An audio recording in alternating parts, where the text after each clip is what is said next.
Buenos días, vamos a empezar por favor esta segunda sesión. Mi nombre es Charles Powell, soy el director del Real Instituto Elcano y para mí supone un verdadero placer y un honor poder moderar esta sesión, este panel en el cual hemos querido reunir a 4 expertos que provienen de distintos ámbitos profesionales, pero que tienen todos en común el hecho de haber participado activamente en este gran proyecto que a todos nos trae aquí esta mañana, que es el de las marcas país. Les hemos pedido que hablen sobre sus respectivas experiencias nacionales. Posteriormente haremos un pequeño debate entre nosotros y por último daremos la palabra al público. Yo les rogaría que tengan en cuenta que a la hora de plantear sus preguntas vamos a repartir unos cuadernos, unos papeles donde ustedes podrán escribir sus preguntas que me irán pasando los organizadores para que podamos organizar un poco el debate. Y para desarrollar este tema en perspectiva comparada, como decía, tenemos a 4 ponentes. En primer lugar, tomará la palabra Johannes Bonen, que es socio director de Bonen, Kalmarsen y Partners, que es un consultor y también un académico con una gran experiencia en su país, en Alemania. Ha participado muy activamente en el desarrollo de importantísimas campañas de imagen en Alemania a lo largo de esta última década y para nosotros supone un verdadero placer tenerle hoy con nosotros. En segundo lugar, hablará el señor Timo Heino, que es director de Diplomacia Pública del Ministerio de Asuntos Exteriores de Finlandia y que, por lo tanto, ocupa un cargo político, un cargo público, y él nos hablará también sobre la experiencia finlandesa.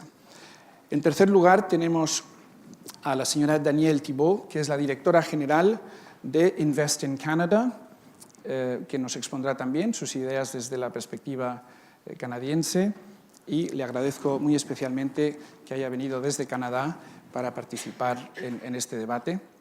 Y por último, last but by no means least, tenemos a nuestro buen amigo Jan Melissen, que es director de investigación de Klingendahl, que es una de nuestras instituciones hermanas, el principal think tank de los Países Bajos. Muchas gracias, Jan, también por acompañarnos hoy. Y sin más, cedo la palabra a Johannes, que va a hacer una presentación en PowerPoint, como también hará nuestro amigo finlandés. Johannes, the floor is yours. Thank you very much. Thank you very much.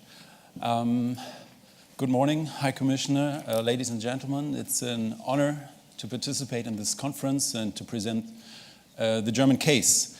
Mr. Pohl was so kind already to introduce me a little bit. I just like to emphasize the relevant part here. I'm partner of a public affairs consultancy in Berlin that aims to position its clients in the public political realm, and we have particularly specialized in campaigning and nation branding. Before starting my own business, I was managing director of Scholz & Friends in Berlin. During that time, my colleagues and myself invented the image campaign. Y posteriormente inventamos la campaña Alemania, país de ideas. Fuera de tiempo, me quisiera limitar a las siguientes cuestiones. En primer lugar, ¿cuáles son las nociones básicas que subyacen a la marca país? Luego, en segundo lugar, ¿por qué se lanzó la campaña en Alemania? ¿Con qué objetivo? ¿Cómo la estructuramos? ¿Cómo la articulamos? ¿Cómo la organizamos? ¿Y cuáles fueron las medidas y proyectos en concreto?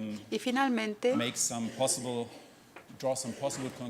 intentaré extraer algunas lecciones y conclusiones a nuestras experiencias y trasladar algunas recomendaciones para España. Esa es mi razón de estar hoy aquí. Evidentemente no les voy a decir qué es lo que deben de hacer. Las culturas y los países son únicos en su especie.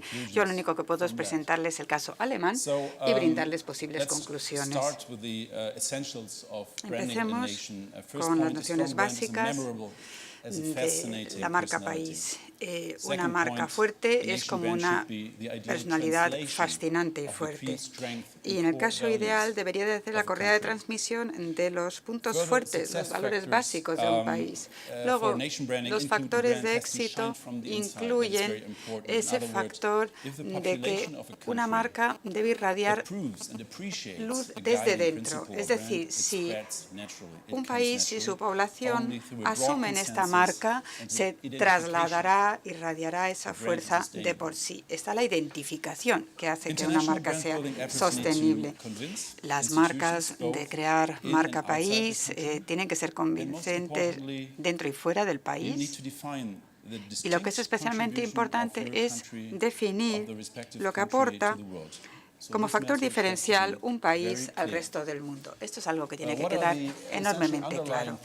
¿Cuáles son los principios subyacentes fundamentales para que sirvan de directriz? Por un lado, tienen que quedar claras las responsabilidades. ¿Quién está a cargo de qué y quién tiene que asumir qué papel? Es decir, un liderazgo claro y una clarísima definición de papeles a desempeñar. Y luego está esa delimitación de competencias entre los colectivos interesados y las autoridades. Y tiene que buscar aunar esa voz, que todos hablen con una sola voz, muy importante. Y luego la estructura del proceso es fundamental. Hay que hacerlo muy bien, con una serie de talleres de entrada. Sería muy útil con los interlocutores, los colectivos, los agentes decisivos, para poder definir esas fortalezas básicas de un país. Luego, claro, tienen que intervenir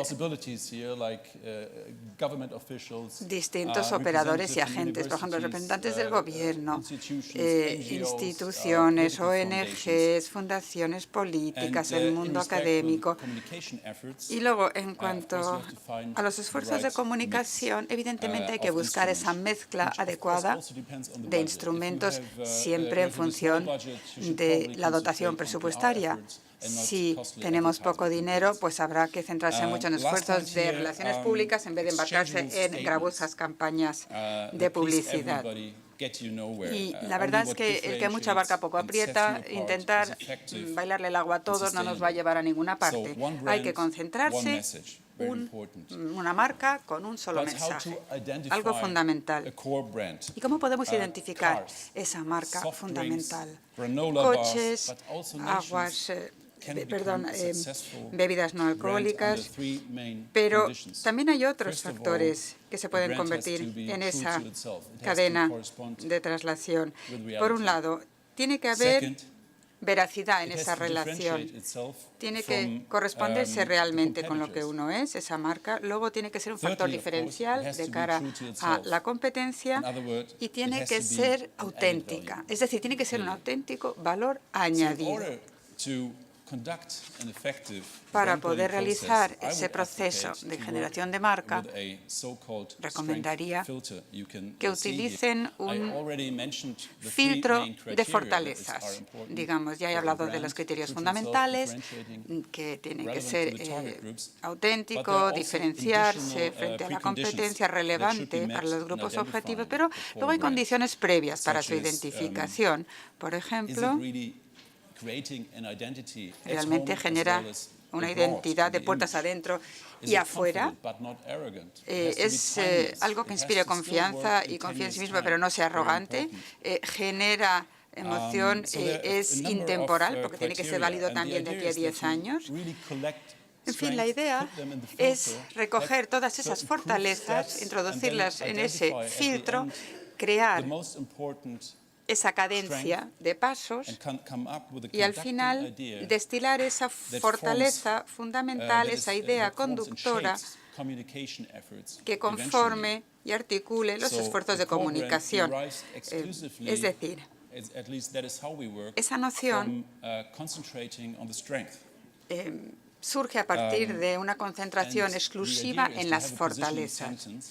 Hace falta, al final, una idea que sea el hilo conductor, pero a partir de una determinada frase. Pongamos que por la mañana, o sea, en plena noche te despiertan y te dicen, a ver, dime una frase que sea simbólica para lo que es mi país. Algo muy claro, muy sencillo.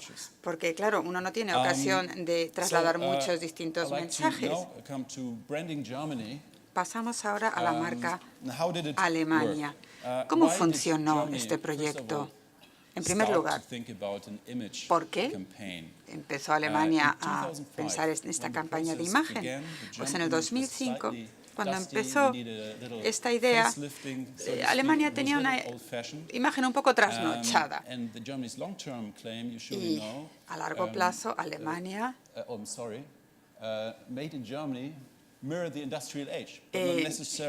con esa marca hecho en Alemania, lo que trasladaba era esa solidez de su tejido industrial. Pero se quedaba trasnochado ese concepto. El Mundial de Fútbol de 2006 brindó una excelente plataforma que aprovechamos porque durante 6 semanas todo el mundo tuvo los ojos puestos en Alemania. Así que teníamos clara la campaña, se trataba de promover la imagen de Alemania, Alemania como emplazamiento para la inversión y para la industria, con el objetivo específico de rejuvenecer ese perfil exterior de Alemania, generar entusiasmo entre alemanes. Como ya dije, una campaña fuerte tiene que surgir, emanar desde el interior para que sea creíble. Y luego debería de ser una campaña que sobreviva no la guerra mundial, que ese ha sido un pequeño lapsus, sino ese capítulo del mundial. Bien, siguiente imagen. Al principio fue, ¿qué fue al principio? El proceso. En la Biblia ya lo dice. Hay que saber cuál es el camino a seguir, esa hoja de ruta. Pues así lo hizo Alemania, con una serie de reuniones con aproximadamente 40 colectivos y agentes interesados de diversa procedencia, de forma interdisciplinaria, para hablar acerca de lo que daba ese carácter único a Alemania y cómo podríamos cooperar mejor en Alemania, buscando esa singularidad.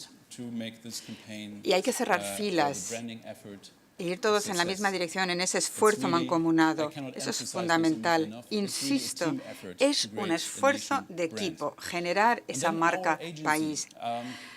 Pues bien, nuestra agencia hizo un taller de 2 días con esos colectivos interesados y relevantes para identificar esas fuerzas fundamentales con arreglo al método del filtro.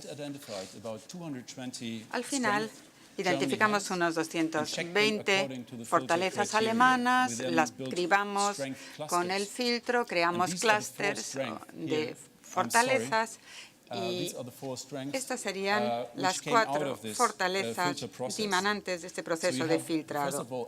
En primer lugar, la infraestructura, en el sentido más amplio de la palabra, es decir, seguridad jurídica,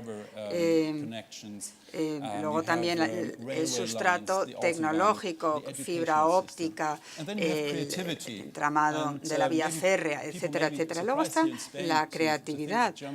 Algunos en España quizá les asombre que en Alemania seamos tan creativos, porque la creatividad se suele asociar a la cultura y a las artes, pero un buen matemático o un buen ingeniero también tienen que ser creativos. Y eficiencia, en fin, eso es algo que ya se presupone en el caso de Alemania. Y al final, a resultas de esto tenemos calidad, input y output. Tenemos la infraestructura con serían las virtudes alemanas y en esa combinación al final surge la calidad. Esta conexión de creatividad y eficiencia nos sorprendió. En cierto modo, comprobamos el perfil de muchos otros países, vimos que ninguno se posicionaba así y fue gracias a esa tormenta de ideas, a ese método de filtrado que al final aquilatamos este concepto. Finalmente, desarrollamos, identificamos una idea rectora que englobara estas 4 fortalezas. Y esta es la frase que les leo. Alemania combina como ningún otro país la creatividad y la eficiencia y brinda a los inversores la mejor infraestructura para tener éxito, es decir, para generar productos de gran calidad. Y eso de país de ideas no es sino la traslación de esta frase a un esfuerzo comunicativo.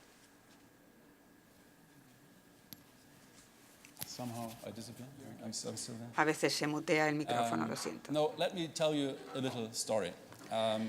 Les voy a contar una pequeña historia que viene a simbolizar ese nexo entre creatividad y eficiencia. Algunos quizás recuerden la Copa del Mundo en el 54. Hungría era el equipo más poderoso, legendario, con Puskás, el famoso Puskás, que luego fue jugador del Real Madrid, como ustedes recordarán. Pues los húngaros en la primera vuelta le marcaron una abultada victoria 8-1 a los alemanes, con un tiempo espléndido, por cierto. Eran el equipo más fuerte, con diferencia, pero Alemania ganó. 2-1. Y esta es la razón de esa victoria.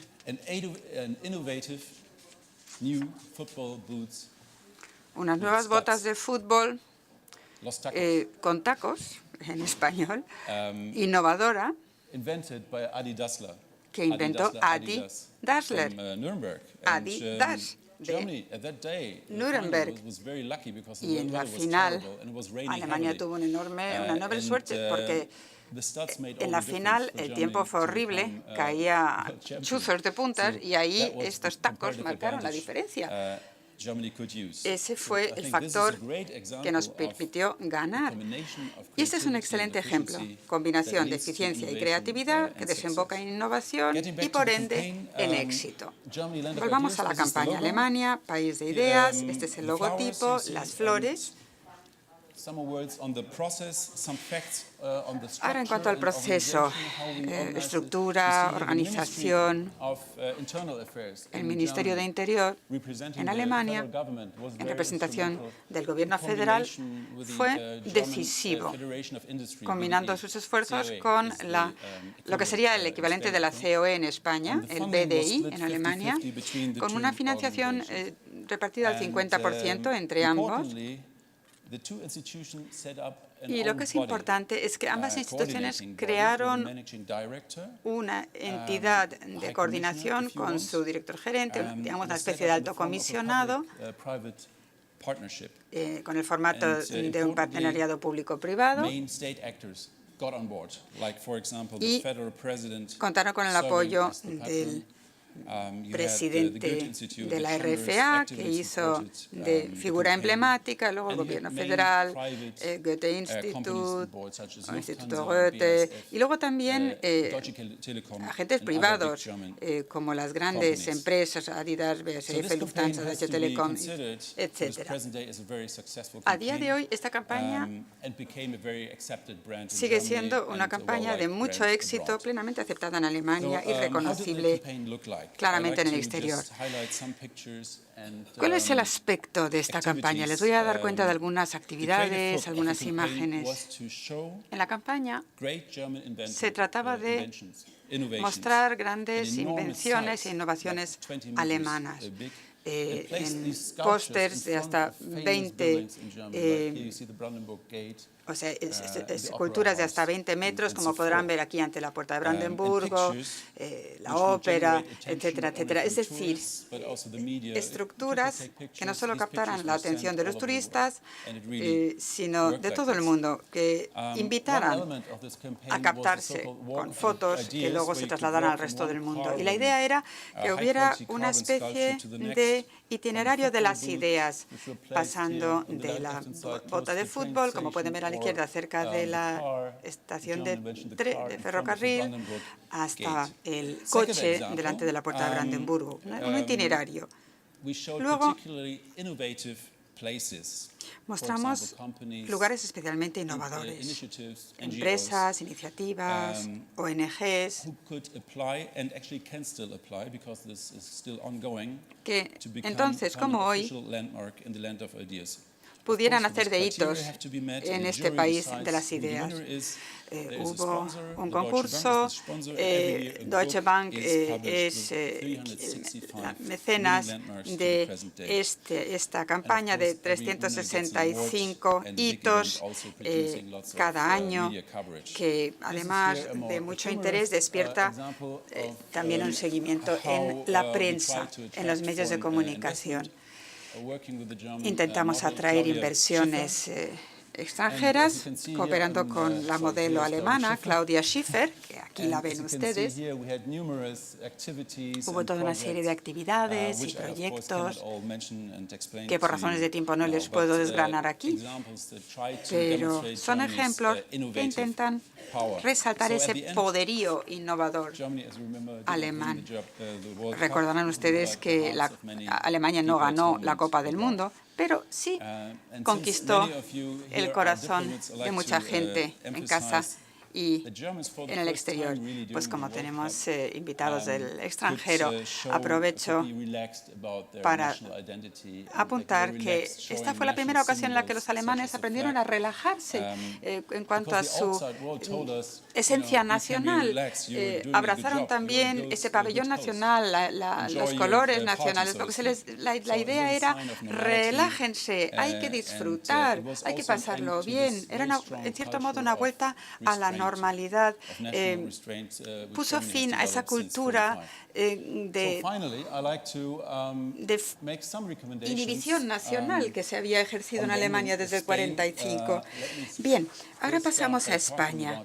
En primer lugar, hablemos de algunos requisitos previos. ¿Cuál es el status quo? ¿Cuál es la situación? ¿De dónde partimos?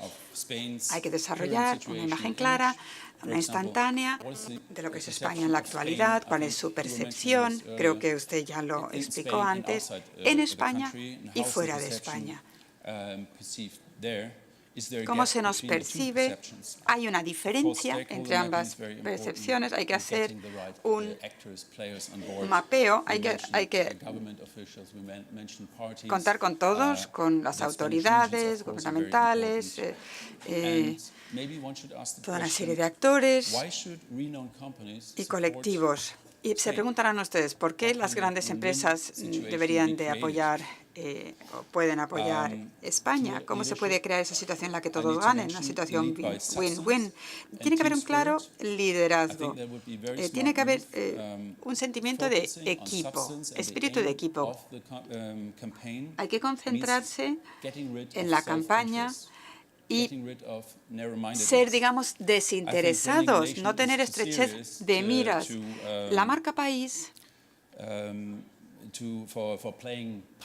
es demasiado seria para andar con jueguecitos y con tiras y aflojas, defendiendo cada uno su parcela de poder. Es demasiado importante para la sociedad de un país. Ese esfuerzo de equipo es fundamental para que todo esto tenga éxito. Y algunas últimas recomendaciones sobre el proceso. Hay que acertar con la estrategia. Eso es fundamental para que la campaña tenga éxito. Crear esa marca fundamental, crear esa visión común, unir los intereses. La marca España se tiene que corresponder con la realidad, tiene que ser auténtica, pero también ambiciosa, lógicamente. Y al final tiene que ser un planteamiento que se rija por el contenido, tipo think tank, sobre todo en una situación como en la actualidad.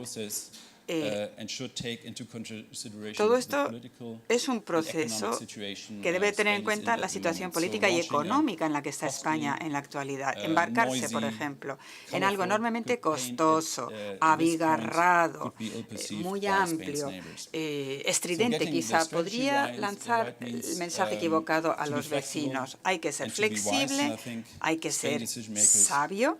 Y estoy convencido de que es así en el caso de los líderes en España. Muchas gracias. Perdonen que me haya extendido un poco. Concluyo. Muchas gracias.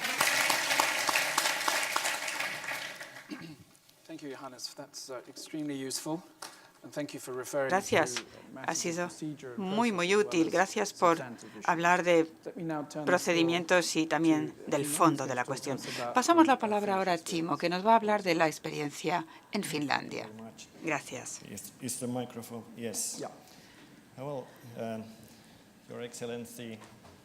Excelencia, señoras y señores, muchísimas gracias por invitar a Finlandia a esta jornada.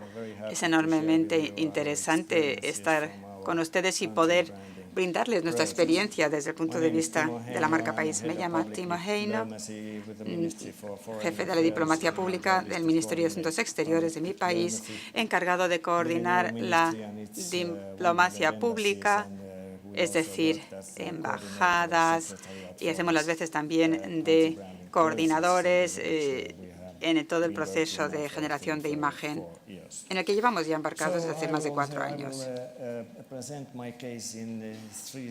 Bueno, yo voy a presentar en primer lugar el por qué esa imagen internacional, en segundo lugar, cómo lo hemos hecho, y luego, en un tercer tiempo, ¿cuál es nuestra situación actual?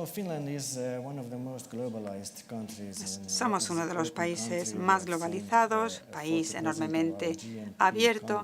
40% de nuestro PIB proviene del comercio exterior.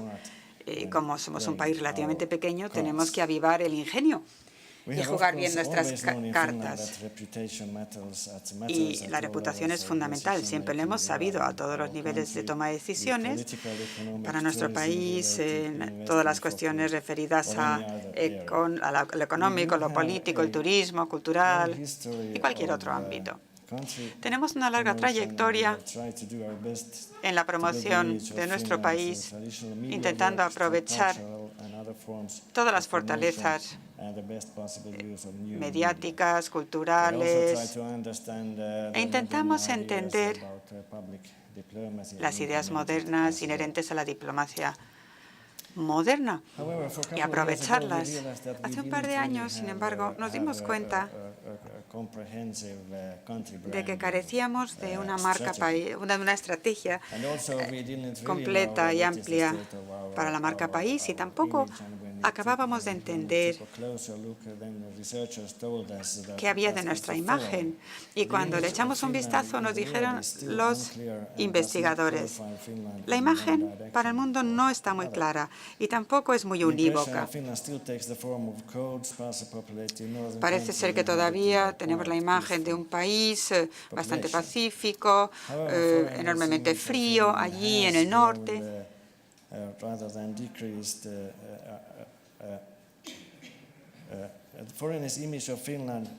Esa imagen de Finlandia, digamos que afortunadamente es mayormente positiva, y esto ha sido cada vez más así desde los 90, pero hay connotaciones que no son necesariamente positivas, sobre todo para el mercado de exportación en Asia. Es como si esta marca como tal no existiera. Lo vemos en el ranking, en el cotejo.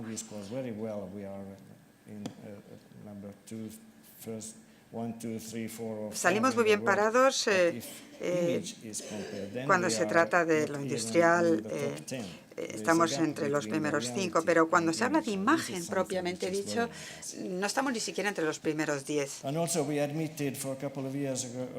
Durante algunos años reconocimos, hace algunos años reconocimos que por mucho que hubiéramos intentado lograrlo, no teníamos ni un objetivo común ni una idea clara de hacia dónde tirar.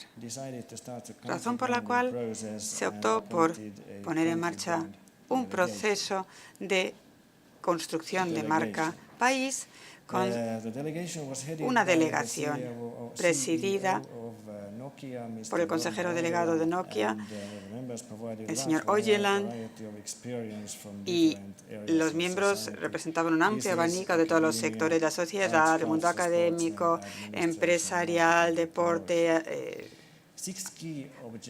etcétera, etcétera, con 6 objetivos fundamentales. Por un lado, reforzar la exportación de servicios y productos de nuestro país, atraer inversiones a Finlandia y turistas también, reforzar el estatus internacional del Estado de Finlandia, hacer que fuéramos más atractivos para especialistas, investigadores internacionales, en fin, una serie de objetivos básicos.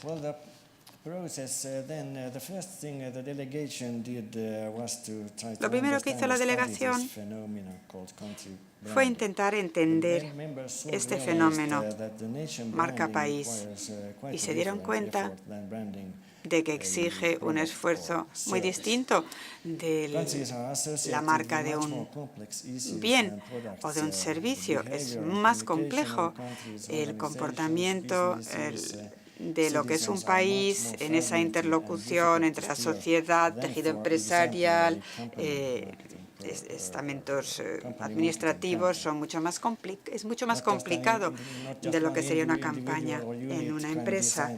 Y las características de una marca país no las puede decidir una sola persona, un solo departamento, como suele ocurrir en las empresas.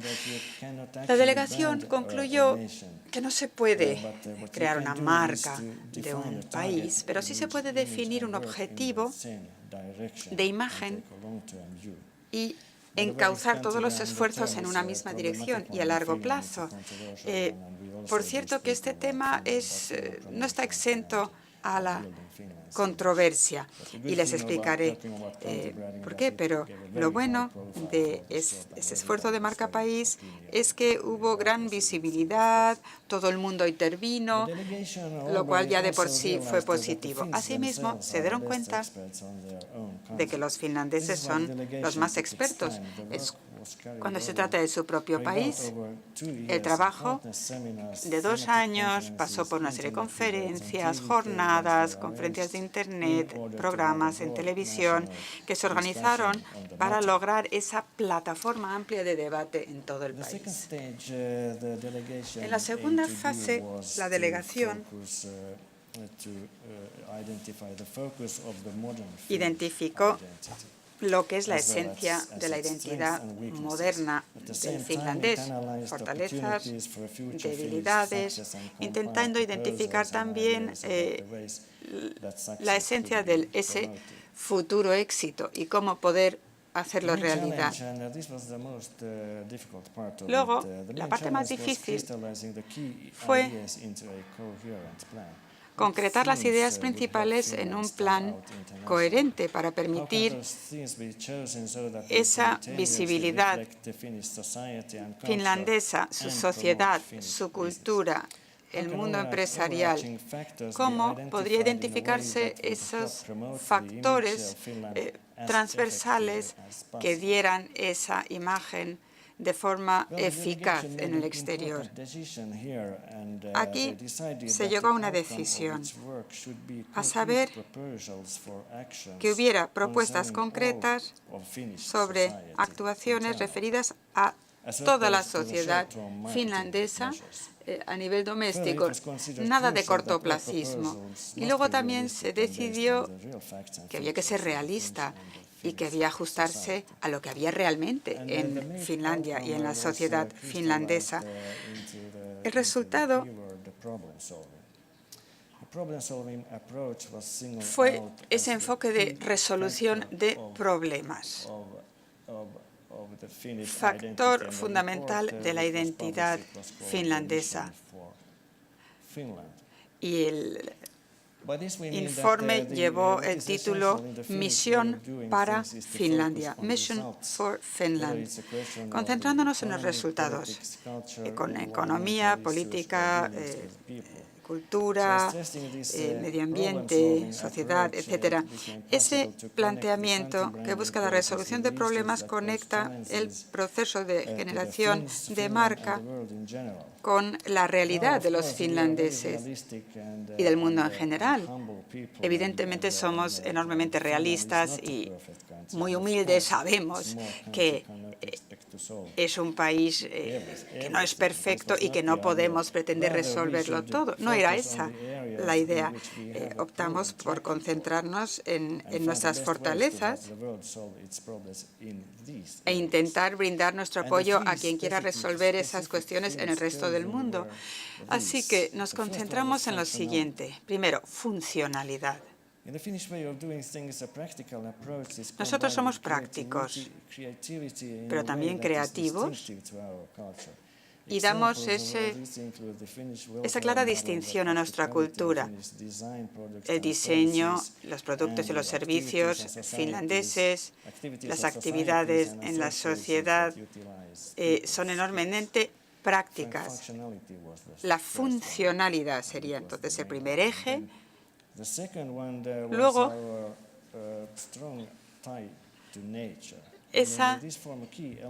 ese lazo con la naturaleza, ese vínculo de nuestra cultura con el entorno y viceversa.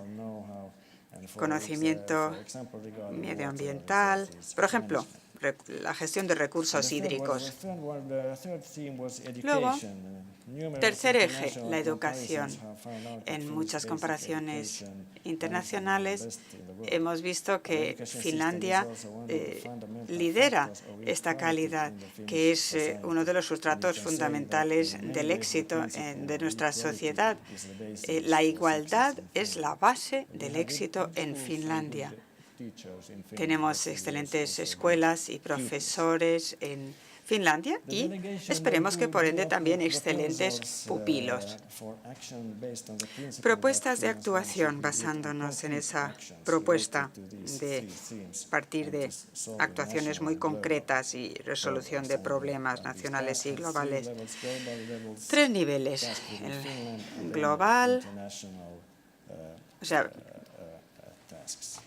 3 sería lo doméstico, país y global. Es decir, hacer de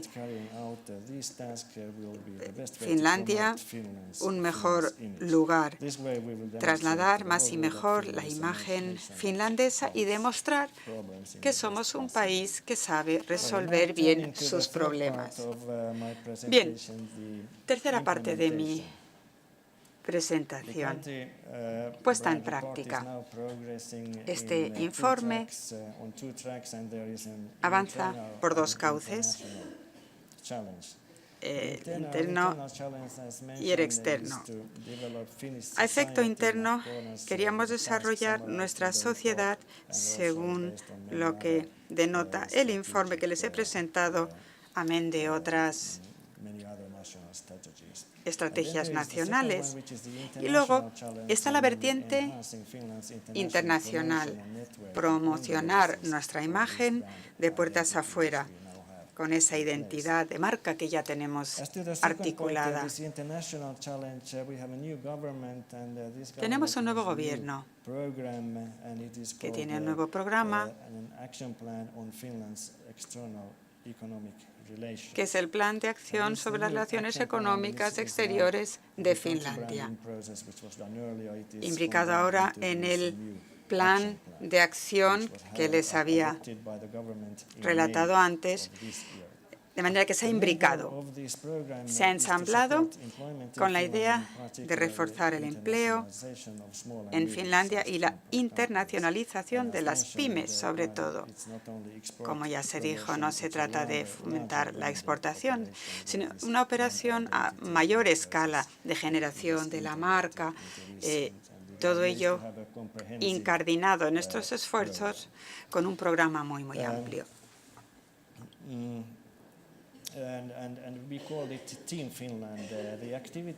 Lo llamamos Equipo Finlandia. La dinámica estriba en esa red del Equipo Finlandia. Esta sería la instantánea de la situación. Tenemos una serie de agentes y actores dentro y fuera, pero con una excesiva fragmentación y no hay sinergia en el esfuerzo. En el equipo Finlandia estamos intentando resolver esta ecuación con un nuevo sistema de dirección, equipo que rinde cuentas al ministro, directamente se ocupa del fomento de exportaciones, inversiones extranjeras, internacionalización, instituciones culturales, marca, Finlandia, etcétera. Y este sistema se actualizará la estrategia cada año, habida cuenta las prioridades que vayan emergiendo en los distintos ámbitos, intentando ser lo más incluyente posible, es decir, hablar con una sola voz, con el consiguiente esfuerzo de coordinación y de apoyo de todos los comunicadores, todos los profesionales, todos los ciudadanos. Es realmente un esfuerzo, una cooperación público-privada. Ese es realmente el eje de actuación, con un plan de desarrollo para los más importantes ámbitos de comunicación, nuevas herramientas de comunicación para todos estos interlocutores en este esfuerzo. No tenemos un solo organismo responsable de este esfuerzo, tampoco lo vamos a crear, sino que vamos a aprovechar la red ya existente en este marco. Luego, en la vertiente exterior, Equipo Finlandia corre por cuenta de las embajadas, de las instituciones culturales, de FinPro, etcétera.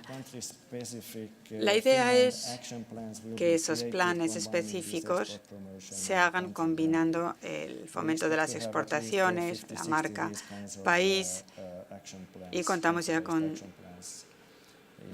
que haya 50, 60 de estos planes preparados para el año que viene. Tenemos un buen ejemplo aquí en Madrid, donde tenemos una excelente cooperación con la embajada, con FinPro, con la institución cultural. Entonces, si tienen ustedes interés, encantado de explicárselo con más detalle.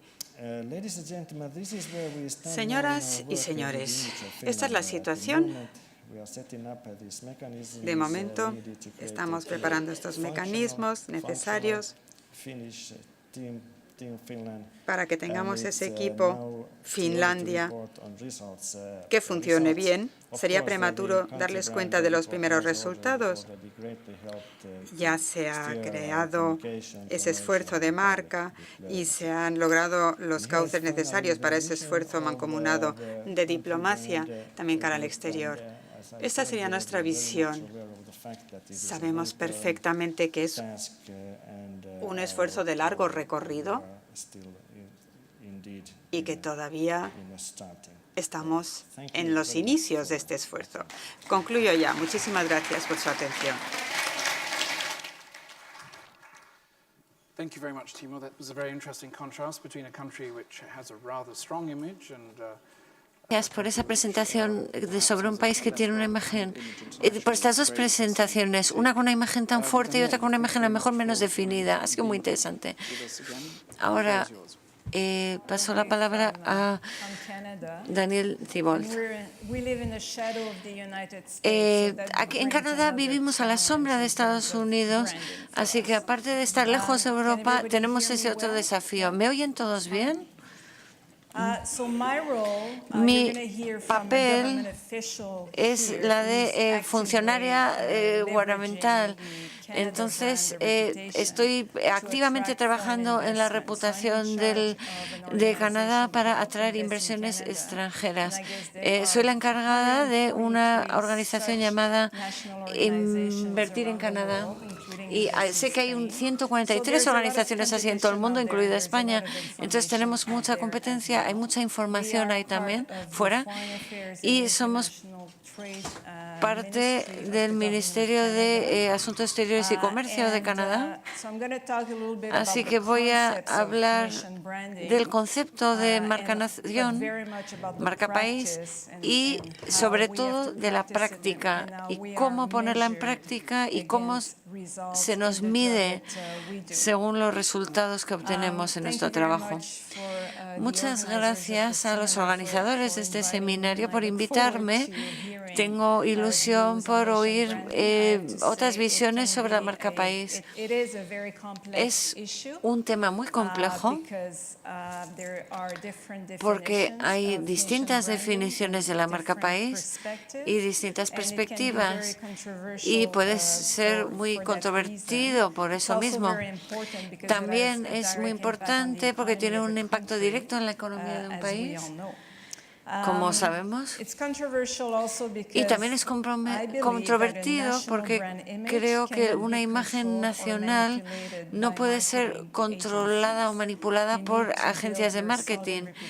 La reputación sólida, la imagen tiene que basarse en políticas sólidas antes de incluso empezar a promocionarla, porque hace falta muy poco para destruir una reputación. Por lo tanto, la experiencia de la gente con la que trabajamos tiene que estar en sincronía con esta reputación e imagen. Entonces, necesitamos objetivos claros, enfocarnos en algo claro e indicadores de rendimiento. Dicen que la percepción es la realidad hasta que la cambiamos. ¿Cómo se percibe a Canadá internacionalmente? Sé que muchos de ustedes habrán estado ahí o no, pero la percepción es que somos modestos, honrados, simpáticos y justos. Tenemos una enorme calidad de vida en Canadá y somos un país muy seguro. Tenemos unos paisajes preciosos, pero hace mucho frío en invierno. Pero no estamos solos en esto, nuestros compañeros de los países del norte de Europa también. Mucha gente piensa que somos iguales que los Estados Unidos, somos americanos y esto nos da un gran déficit en cuanto a marca. Nuestro embajador en la India preguntó a un grupo de muy importante gente del mundo de los negocios qué piensan de los canadienses y contestaron: sois americanos pero más simpáticos. A lo mejor porque los americanos negocian más duro y sabemos que a los indios les gusta mucho negociar en el mundo de la empresa. A lo mejor fue por eso. Entonces no quiero ofender a cualquier americano que se encuentre en esta sala. Y otra percepción que hay sobre nosotros, bastante nueva, es que tenemos unos resultados económicos muy fuertes. Como he dicho, tenemos un reto de déficit de marca muy importante porque no se conoce nuestra historia. Simon y Holt es el mayor experto de marca país y hablé con él en verano y me dijo que no hace falta mejorar la imagen de Canadá, sino mejorar la conversación, el discurso sobre la marca Canadá. Y me dijo, no sois los dueños, nadie es el dueño de una buena imagen. La alquilamos y hay que seguir pagando el alquiler siempre. Y como se ha dicho ya esta mañana, la imagen de un país tiene un impacto directo en su capacidad de atraer inversiones, de atraer a estudiantes. Esto es un gran negocio, especialmente para Canadá. Vender sus productos y servicios y, por supuesto, atraer a turistas. Supongo que en España ya atraen a muchos turistas, entonces no tienen ustedes problema desde ese punto de vista. Pero como también ha dicho Simon Holt, si un país tiene una buena imagen, todo es más fácil. Si el país no tiene una buena imagen, todo es un reto mucho más mayor. Por lo tanto, para Canadá, la crisis económica ha sido un factor clave en destacar como teniendo un rendimiento muy bueno. Y nuestros agentes económicos son grandes defensores de nuestra marca. Nuestro ministro de Hacienda, de Comercio Exterior, todos han sido claves en poner en práctica esta imagen, de decir cómo las acciones fiscales y económicas de Canadá han llevado esta imagen tan positiva. Por ejemplo, se ha dicho de Canadá que es el mejor país, Forbes ha dicho que Canadá es el mejor país para hacer negocios. La UEFA ha dicho que Canadá tiene el sistema bancario más sólido de del mundo, por quinta vez sucesiva. Somos uno de los países con el impuesto de sociedades más bajo, el 26%, 13 puntos más por debajo de Estados Unidos. Es muy importante tener este impuesto de sociedades tan bajo. El gobierno se comprometió a bajarla del 22 al 15% en 5 años y a pesar de la crisis han mantenido su compromiso. Somos uno de los países que tiene más incentivos fiscales a la investigación. También somos un país con una gran calidad educativa y también tenemos una gran calidad de vida, el segundo de la OECD en términos de calidad de vida. Creo que cada 2 por 3 sale un nuevo ranking que habla de Canadá muy favorablemente. Por lo tanto, esto es muy bueno para nosotros. Incluso antes de la crisis, ya el gobierno tomó medidas para mejorar la prosperidad económica de Canadá, con medidas muy decisivas. Por ejemplo, la de recortar 19.000 empleos públicos, reducir los presupuestos operativos, pero esto ha ayudado a tener una reputación tan fuerte. También se ha mencionado esta mañana, tenemos la mejor reputación general como país, seguida por Australia y Suecia. Así que es muy bueno vivir en Canadá. Nuestra tarea, por lo tanto, ha sido fácil gracias a esos rankings que se han publicado por parte de instituciones tan creíbles y objetivas y con tanta influencia, pero sí que nos enfrentamos a retos, no es todo fácil. Todos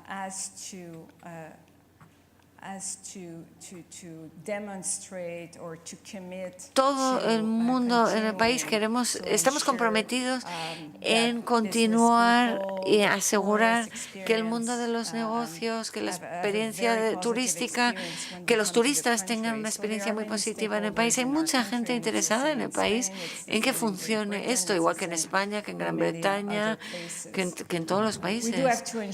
Tenemos que asegurar que nuestra reputación no pierda contacto con la realidad, porque como he dicho al principio, es bueno tener una reputación muy positiva, pero esta reputación puede ser destruida a través de una mala experiencia. La gente habla entre sí, boca a oreja, y en nada de tiempo se puede destruir una reputación y los medios pueden contribuir mucho a esto. Por lo tanto, es muy importante poder gestionar la imagen, la reputación y comunicarla bien. En nuestro caso, tenemos que asegurarnos que las empresas extranjeras tengan una buena experiencia en Canadá, que cumplan sus expectativas. Es importante atraer inversiones extranjeras, atraer compañías extranjeras, pero si se encuentra con dificultades en Canadá de visados, de contratación de personal, va a cambiar su opinión sobre hacer negocios con Canadá y no van a tener una imagen positiva y se la van a comunicar a otras empresas en su país de origen. Como he dicho, lleva años crear una reputación y muy poco tiempo destruirla. Por lo tanto, hay que tener una estabilidad del compromiso en todos los distintos gobiernos. Esto es clave para los inversores, pero también para turistas y para cualquier otra acción que tomemos. Es importante coordinar nuestros esfuerzos de marca para mantener la reputación y necesitamos un gestor de la marca, un líder a nivel de país. Es bueno que el Ministerio tenga tal compromiso en desarrollar esta estrategia. El Ministerio español tenga este compromiso con la marca España. Hace falta un compromiso al más alto nivel, poder trabajar con todas las autonomías para hablar con una sola voz, pero también les quiero decir que, como ha dicho,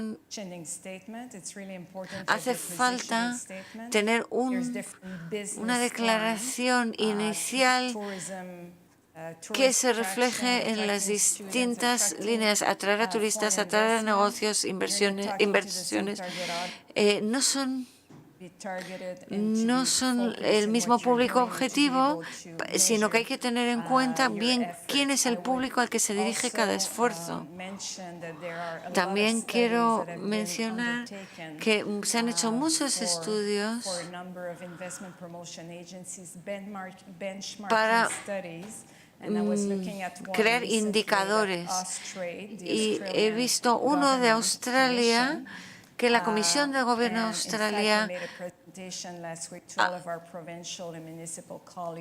hemos hecho una presentación a todos nuestros agentes regionales con lo de Australia y se sorprendería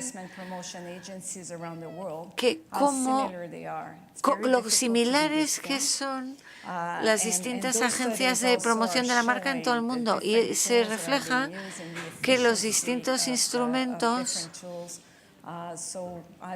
pueden ser también muy eficaces. Entonces, les quiero sugerir que estudien lo que hacen en otros países por lo similares que son.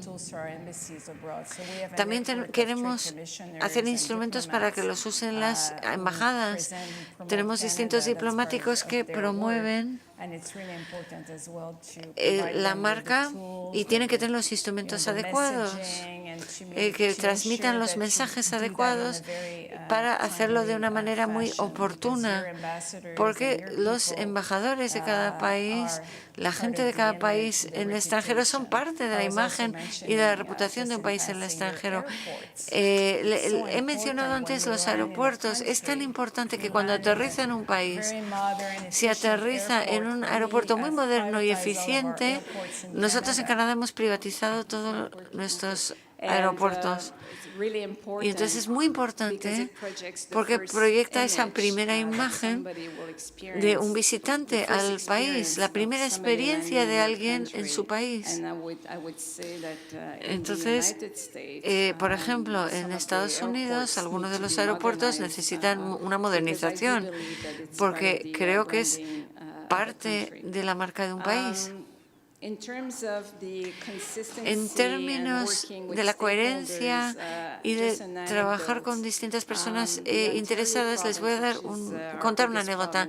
Nuestra mayor provincia es Ontario, es la más rica también, aunque ahora mismo Alberta es más rica en recursos, pero en Ontario hubo una campaña de publicidad en Estados Unidos para promover inversiones y cuando hicieron una prueba en un grupo focal, la gente no sabía siquiera que Ontario era una provincia de Canadá y creían que era una ciudad en California que se llama Ontario, que promovía invertir en California.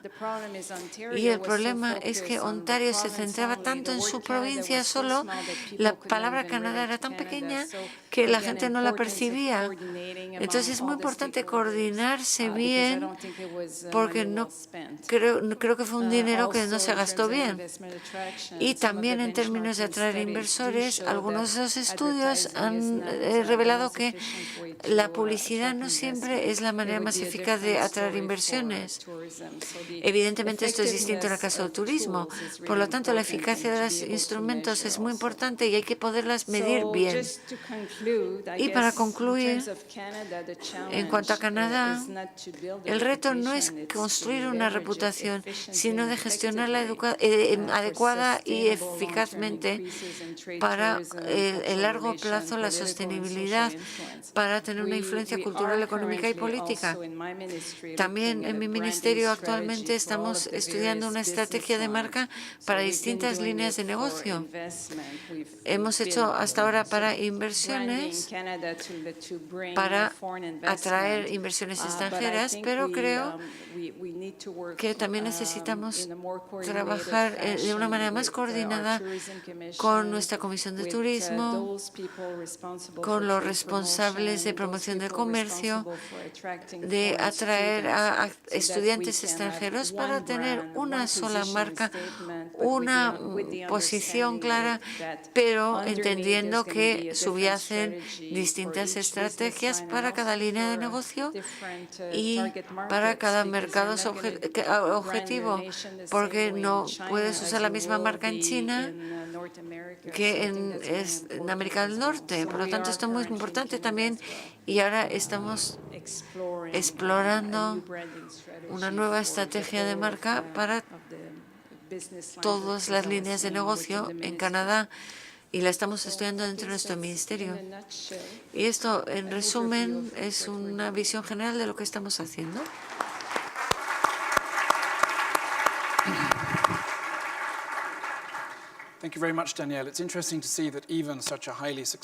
Muchas gracias. Es interesante ver que una economía y sociedad tan exitosa como la canadiense también tiene ahí pendiente el tema de la imagen. Nos da esperanza. Vamos a dar la palabra ahora a Jan Melissen, nuestro buen amigo de Holanda, que se ha preparado tan a fondo que les va a hablar en su excelente castellano, para que vean cuán en serio se toma esta tarea. Tienes la palabra. Voy a hablar todo el rato en español y muchas gracias a todos que han organizado esta conferencia por la invitación y la discusión sobre un tema muy importante para España y para todos los países del mundo. Todo el mundo está preocupado de su imagen en el mundo. Y yo creo que a pesar de la crisis, España, eso no cambia las características fundamentales de España. Lo que caracteriza una crisis es una cosa coyuntural. Lo que es estructural, que yo vengo de un país frío, húmedo, eficiente, un poco menos ordenado estos días, con un par de líos políticos, pero yo creo que también con gente de fiar. Y me distingo de los otros países aquí representados de varias maneras. And now I shall switch to English where I feel more comfortable. Paso al inglés porque me manejo mejor. Me desmarco un poco de los otros tres oradores porque no hablo en nombre de un determinado gobierno, soy parte de un think tank, y porque entiendo que hemos tratado temas de imagen, que es lo que interesa a España, que no tienen estos maravillosos tres países. Alemania es un líder indiscutible. Los finlandeses, Timo, espero que no te enfades, no deberían de preocuparse por su imagen, que es excelente. Parece que siempre se preocupan, incluso aunque sea innecesario, porque tiene muy buena imagen. Y en el caso de Canadá, creo que si hubiera más canadienses, el mundo sería un sitio más civilizado. Así que realmente no creo que haya motivo para preocuparse. Yo, a la hora de plantearme mi intervención, estuve sopesando cómo empezar. Tema de diplomacia, hablar más bien de diplomacia pública, más que de marca país. Y lo diré por lo siguiente. En la revista mexicana de política exterior, si mal no recuerdo, se ha publicado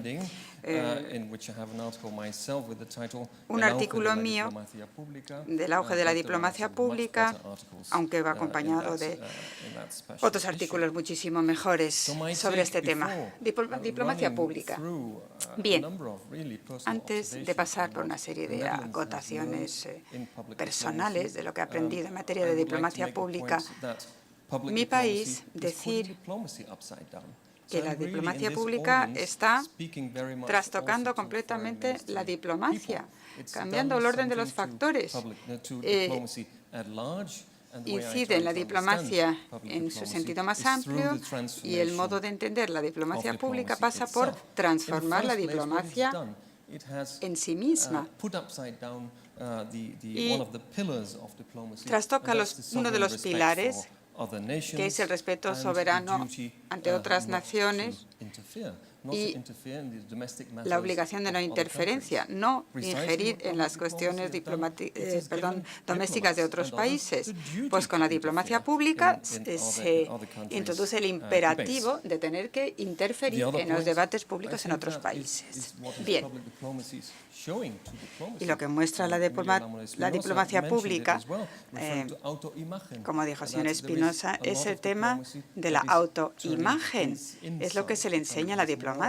La diplomacia tiene esas dos vertientes. No son solo el cuerpo diplomático que hable con el exterior, sino buscar ese diálogo, generar confianza interna en sí mismos, en las instituciones. Esos son los embajadores, no necesariamente los que están acreditados en el cuerpo diplomático. Luego, el trabajo de un diplomático, la tarea diplomática, con esto cambia mucho. Eric Cana, un pensador, dijo que ya no se trata solo de esos bornes inamovibles de las naciones definidas por reglas y protocolo consabidos, sino que se convierte en una cadencia, una danza en la que todos intervienen y todos tienen una parte muy importante que desempeñar. Messi, por ejemplo, insignia futbolista, también en este país es alguien claramente reconocible, un diplomático, por ende, en un mundo cada vez más transnacional.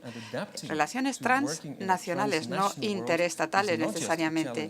Y eso no supone solo un desafío para los países autoritarios, sino para todos los países. Significa que cada vez más hay que trabajar con gente fuera de los gobiernos. Y cuando se habla de diplomacia, relaciones exteriores, hasta la fecha siempre ha estado subsumado bajo la acción coordinadora del Ministerio de Exteriores. Y en el futuro habrá que plantearse cómo las instituciones gubernamentales y el Ministerio de Asuntos Exteriores pueden cooperar con los que están fuera de sus lindes. Esa es la cuestión, el kit de la cuestión. Diplomacia pública igual a colaboración con otros actores, ajenos al gobierno, propiamente dicho. Los de dentro del gobierno y dentro del Ministerio de Asuntos Exteriores, pues ven que la diplomacia pública es una manera interesante de cambiar una profesión tradicionalmente reacia a asumir riesgos. Ahora sí, ahora hay que mover ficha, hay que asumir esos riesgos, hay que salirse un poco del plato y arriesgar. Todos los países están en marcha. La diplomacia pública, entre tanto, ha cobrado tanta importancia que ya quedan pocos críticos de este concepto en los ministerios de Exteriores. Y como dije, no es solo cosa del Ministerio de Exteriores, sino también del Gobierno. Y como decía el presidente del Instituto Elcano, Esto trasciende en mucho lo meramente gubernamental. Es una iniciativa nacional. Es decir, cuando hablamos de diplomacia nacional, sería correcto dejar de hablar de una élite, de un órgano relativamente aislado de diplomáticos, sino de un sistema diplomático nacional. Es decir, ya no solo el Ministerio de Asuntos Exteriores, sino en el sentido más amplio, todos los agentes gubernamentales. Considerar la diplomacia pública como elemento de transformación de la diplomacia, eso es lo que hemos intentado dilucidar. Hay un informe del Ministerio de Asuntos Exteriores que se publicará en breve, donde intentamos hacer esa definición de la diplomacia pública en el contexto más amplio de lo que sería la diplomacia per se. ¿Cuáles son las lecciones que extraemos a la diplomacia pública? No les voy a aburrir con este discurso generalista sobre la diplomacia pública. Como no soy miembro del gobierno, no tengo por qué moderarme. A veces me molestan muchísimo, por cierto, incluso el primer ministro. Creo que esto es lo que tengo que hacer. Como miembro de un think tank, tengo que ser crítico también de cara al gobierno. Bien, ¿cuáles serían las lecciones que podemos extraer? La diplomacia pública se ha normalizado, es decir, cuenta con más aceptación. Ya no es algo que se considera que hacen algunos, pocos, sino que se entiende como responsabilidad de todos y cada uno. Y creo que este es un logro nada baladí en una sola década. Y eso que empezaron de forma muy defensiva al principio.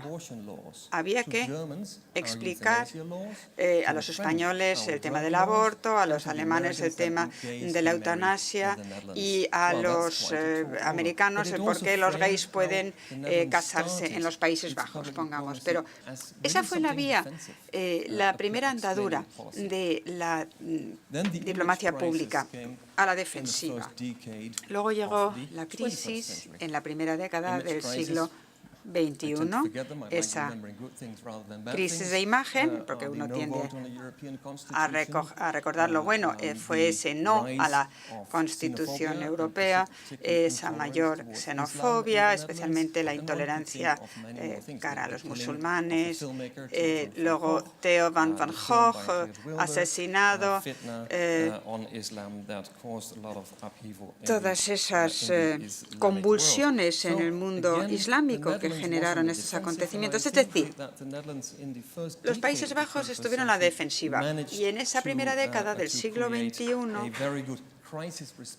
lograron generar un mecanismo de respuesta a la crisis bastante bueno. Y ahora hemos llegado ya a la fase en la que el planteamiento es mucho más estratégico, está al servicio de los intereses neerlandeses en el exterior y se le dice a las embajadas, oiga, si quieren ustedes dinero, tendrán que tener un plan. No habiendo plan, no habrá dinero. Y si tienen un plan, muéstrenoslo. Es decir, el plan es una condición sine qua non para todo el equipo de la embajada y no solo para el encargado de relaciones públicas o el embajador propiamente dicho. ¿Y eso cómo se integra en ese abanico más amplio de actuación? Así se horizontaliza, se incluye en todos los sectores y se asume por todos. Y aquí las estrecheces presupuestarias también ayudan un poquito. Habiendo menos dinero, tenemos que avivar el ingenio y asegurarnos de que todos actuamos de consumo. Es decir, si quiere más dinero para la diplomacia pública, hará falta un plan. A nivel de embajadas, el personal local también se imbrica de forma muy activa, hace un gran trabajo para nuestro esfuerzo diplomático y revierte el favor también del bien común porque se les forma también desde el Ministerio de Asuntos Exteriores. En nuestro caso se ha visto que la diplomacia pública, entre tanto, es cosa de todos. Organizamos un curso al principio con cargos más bien intermedio bajos. Ahora Cuando hacemos un curso así, han cambiado dos cosas. El Ministerio de Asuntos Exteriores sabe exactamente lo que quiere. No somos nosotros los que andamos tanteando y diciendo, son ellos los que quieren exactamente determinada cosa de este curso. Y luego hay una respuesta amplia y gran participación hasta los rangos más altos, es decir, secretario general del Ministerio, lo cual demuestra... ¿Cuánto me queda? Lo cual demuestra su interés. Bien.